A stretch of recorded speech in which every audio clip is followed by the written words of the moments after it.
Hey, Harsh here. Today we're going to talk about how LLMs store facts. Is two things: a set of fixed weights and activations, temporary vectors that flow through them when you run a prompt, no lookup table, no knowledge graph, and no text. Yet the fact is somewhere in there, so deeply embedded. So it's encoded in these weights in some distributed compressed form. The model learned by predicting the next token across the internet to predict the capital of France is blank.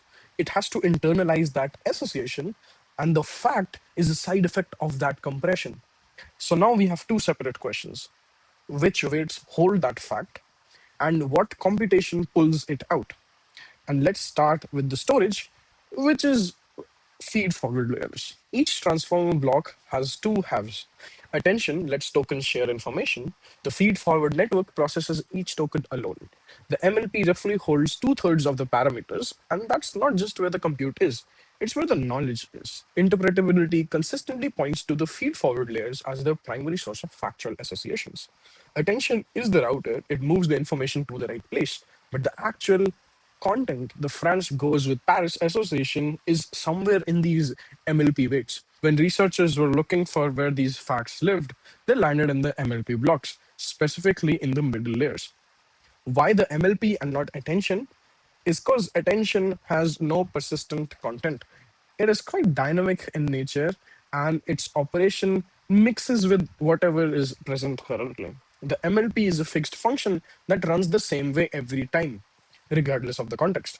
That's the natural place for a stable, context independent knowledge. In 2021, Geva and colleagues showed a feed forward layer works like a key value memory, a dictionary or a hash map in continuous math. The MLP has two matrices with a non-linearity between them. The first is a set of keys. Each row is a pattern detector. It dots the incoming token vector and fires strongly if it matches the pattern that the row learned. Say the context is about fronts, the non-linearity decides which keys are active. The second matrix holds the values. Every key has a value row, and when a key fires, its value gets added into the residual stream, scaled by how strongly it is fired. The value is a direction pushing towards related concepts like Europe, French, Paris. So the fact isn't like a stored string, it is kind of like a if then rule.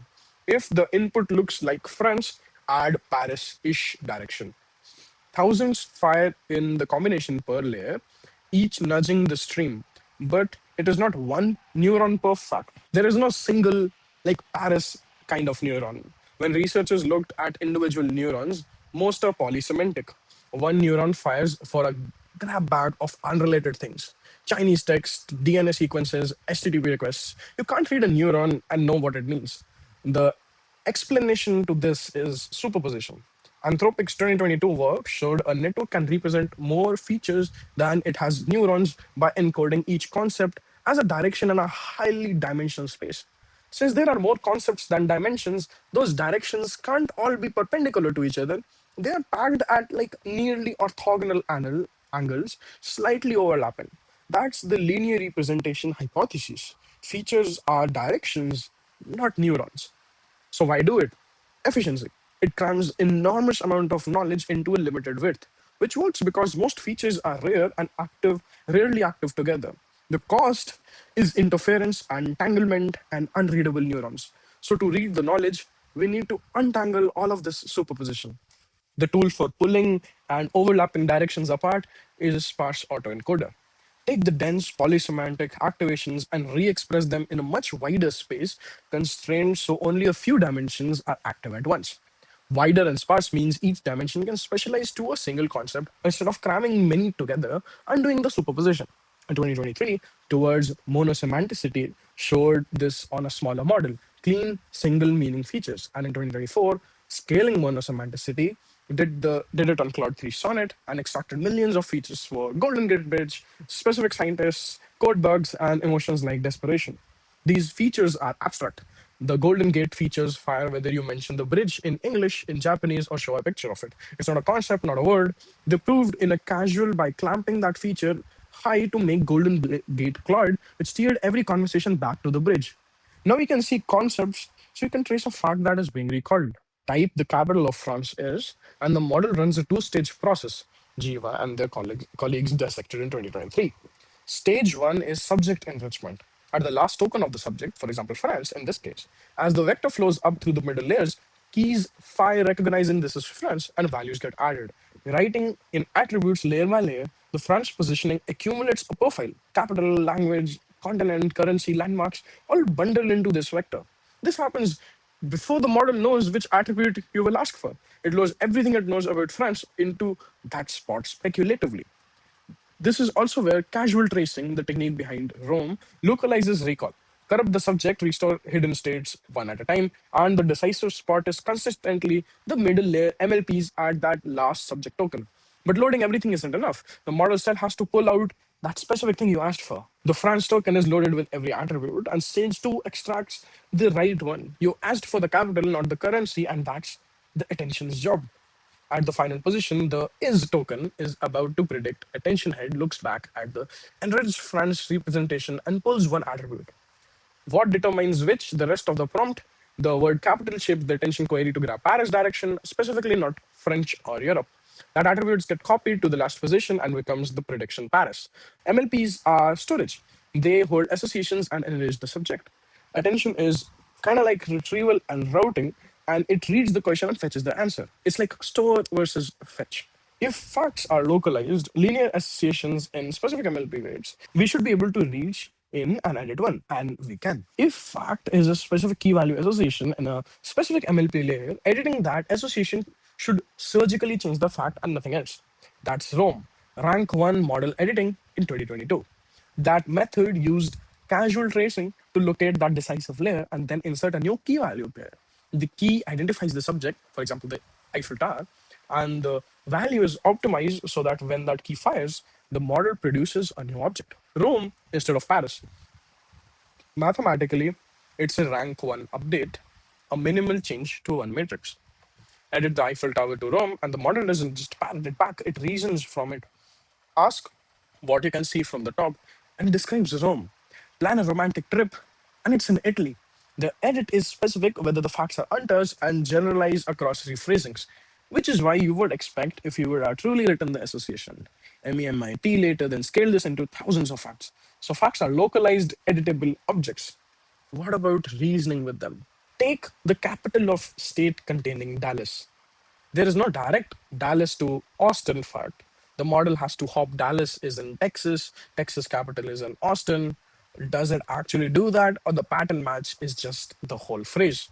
In 2025, Anthropic's biology of a large language model answered this with attribution graphs, wiring of the computation on plot 3.5 haiku. It does two-hop reasoning internally. Partway through, it forms a representation of Texas, even though that word appears nowhere in the prompter output. Then it uses that to retrieve Austin. They proved its casual intervention, swap the Texas representation for California, and the answer changes to Sacramento. The intermediate is real, load-bearing, and manipulable. The model has hidden reasoning that never shows in its text. If it's thinking Texas without saying that, what else is it silently thinking? In July 2026, Anthropic published a way to read exactly that.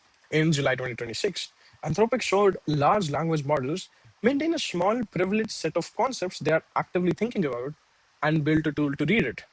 The tool is the Jacobian lens. For every word in the vocabulary, it finds the internal pattern that, on average, makes the model more likely to say that word at some point, not necessarily now, but if the occasion arose. Apply it to the live activations, and you get a rank list of words the model is poised to verbalize. That collection is the J space, and it is small, about 25 concepts at a time, less than a tenth of a total internal activity. It's a smarter logit kind of lens. The logit lens natively decodes intermediate layers with the unembedding, which gives garbage in early layers. The Jacobian lens corrects for how representations transform across layers, so it reads the middle of the network. What it surfaces is buggy code nobody flagged, and the error keyword lights up. A protein sequence, its biological function, a prompt injection as fake or injection. Thoughts the model never speaks, including the facts it's like kind of silently recalling. A determining fact of a workspace is broadcast. Information written to it becomes available to many consumers at once, not locked to the process that produced it. They tested this with facts. Four prompts about France, capital, language, continent, currency, and one intervention in the workspace swapped France representation for China. The same edit each time. If the model kept a separate private copy of France per question, that swap could affect at most one. Instead, all four flipped together. Capital became Beijing, language Chinese, continent Asia, and currency yuan. That's only possible if all four lookups read from the same shared representation, right? France once, and the capital module, language module, and currency module all read from it, and it's structural too, just not behavioral. They measured how connected workspace directions are to the rest of the network.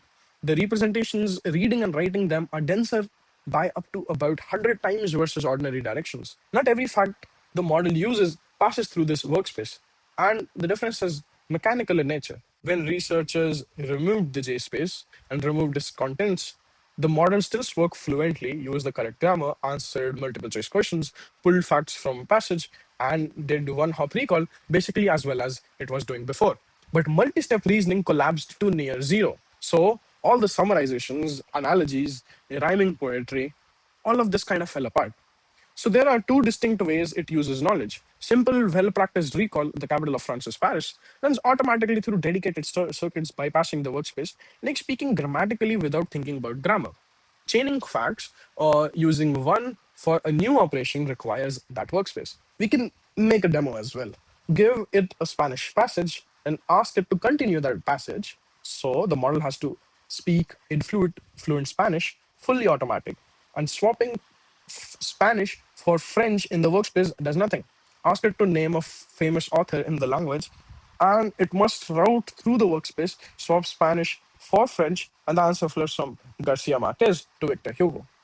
Same knowledge and two completely different pathways. Take the number of legs on the animal that spins web is. The model has to figure the animal is spider, then recall that spider has 8 legs, read the workspace mid network, and the spider lights up.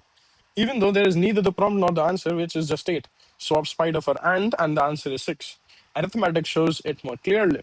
Give it 4 plus 17 times 2 plus 7. The workspace shows intermediates in order across the layers. First 21, then 42, then 49. Each surfacing at a successively deeper layer matching the computation order. And this is kind of systematic in nature. Across many two-hop problems, swapping the intermediate flipped the answer about 54% time for haiku and about 70% for sonnet and opus. Bigger model, more reliable internal reasoning. And the underlying idea is that in a transformer, depth plays the role of time. It doesn't loop, it changes the steps across tag layers in one single forward pass. Early layers recall the first fact, and the later layers use it for the next. With all of this work, with all of these knobs and working parts, why does it confidently tell you things that are wrong? Two reasons. First, facts are compressed. The model squeezed the internet into fixed weights, so it can't store everything perfectly. Common facts get sharp representations, and rare facts get fuzzy ones or get lost. There's space reused for something more common, lossy by construction. And second, from the biology paper, the model has features representing whether an entity is known or unknown, and they casually control whether to attempt an answer. The default leans towards refusal. I don't know this. A separate known entity feature, when it fires, suppresses that refusal.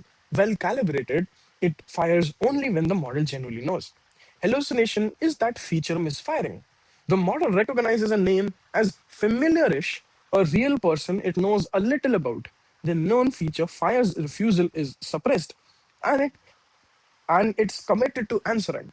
So it generates the most possible continuation, confabulated birthday, paper, or citation. Ted Chiang's framing is that a LLM's knowledge is a blurry JPEG of a web. Zoom into a blurry region and doesn't warn you, it just upscales a possible guess. A language model does not store facts and does not look them up like a database. It has to reconstruct them. Knowledge lives as distributed features, directions in an activation space, packed by a superposition concentrated in the MLP weights. There is no French to Paris record. There is a pattern of keys and values that triggered reproduces this association. The model enriches the subject token by firing those MLP memories. Attention extracts the attribute you asked for. And when the question needs more than one step, and change that internal workspace holding the silent intermediates. Every quark falls out of this. Facts are distributed and linear, so you can edit one with rank one tweak. Features overlap. So related facts blend and interfere. Storage is lossy and gated by a fallible do I know this signal. So it confabulates out of its depth. That's why LLM feels like it knows everything, yet it gets specific wrongs. It's regenerating a compressed impression, not retrieving records. Knowledge editing. Because facts are localized, Rome can patch an outdated fact, a new CEO, a changed capital, directly into the weights without reading. But edits can ripple subtly, corrupting the related facts precisely because knowledge is entangled in the superposition. The workspace research is a monitoring tool because the model silently recalls and reasons about things it never says. Reading that hidden activity lets us catch a model that privately recognizes it's being tested or is reasoning towards something deceptive. Retrieval augmented generation exists because exactly of these limitations. Internal knowledge is lossy, frozen at the training time, and prone to confident hallucination. Instead of trusting the weights for the facts that matter, you inject fresh, verifiable text at runtime. This tells you when to reach for RAG, anything that changes, so that you reach for RAG when anything changes, anything obscure, anything where being wrong is expensive. Treat built in knowledge as a strong prior, but kind of never the ground truth. So we have five takeaways. One, that facts are in text or a database, they are in weights, mostly in the feed forward layers as a key value memory of if then associations. Two, knowledge is features, directions in the activation space packed with superposition and sparse autoencoders pulling them apart. Three, recall is in two stages. MLP enriches the subject, and attention extracts the attribute, and Rome editing proves it's localized.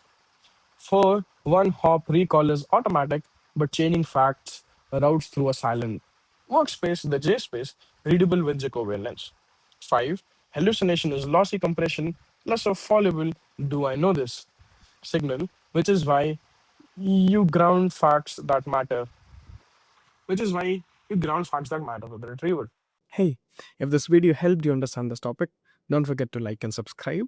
You can also drop your suggestions down in the comments about the improvements and the topics you would like me to cover next.